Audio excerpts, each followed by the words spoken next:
So these are still the same situation as what we had in the previous files. It's just that now, instead of just being a radical with an x, it's got something underneath there. All right, but that changes nothing in terms of what we do first. We still need to get the radical by itself. All right, so this is the radical term right here. All right, the whole radical. I just need that by itself. All right, meaning nothing in front, nothing after it. All right, which is the same situation here as what I've had in the last problems. Then I raise it to the opposite power that it is, remembering that, we're probably not going to write this out every time, but that is the same thing as that, 2x minus 3 to the 1/2 power equals 11. All right, and it's really important to know that it's not this. It's not that, okay? When we have pluses and minuses underneath or inside of parentheses, they don't behave the way that multiplication does, all right, and division does. Multiplication and division are two different things. Not two different things. Multiplication and division are handled differently than addition and subtraction. Okay, addition and subtraction, things have to stick together. Multiplication and division, I can typically slide things around and it doesn't make much of a difference, all right? So I look at that, or I just think about what power it is, and then I just raise it to the opposite power. 2 over 1, 2 over 1. All right, so I get that. All I'm trying to do is get this power to be a 1. All right, and that works right there. It makes that power a 1.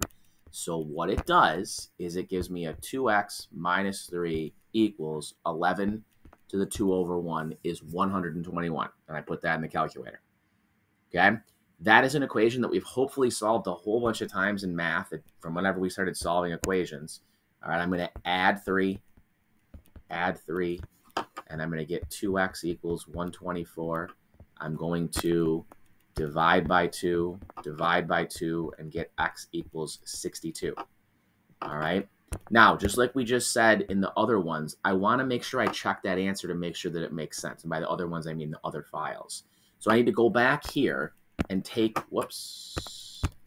that 2x minus 3 under the radical and put it into my calculator with a 62 in its place. So I bring my calculator up. I bring up the radical. I have 2 times 62 minus 3 underneath the radical. It's supposed to be 11. It's 11. All right, so it gives me 11 equals 11, so it works.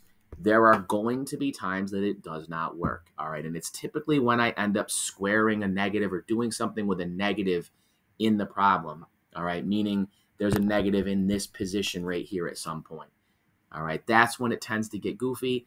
I would say that probably out of all of the answers you're going to get, maybe 2 out of 5 will end up being rejected, all right? Because they don't actually give you the answer that you wanted. All right, some things happened in the solving of it. So try these.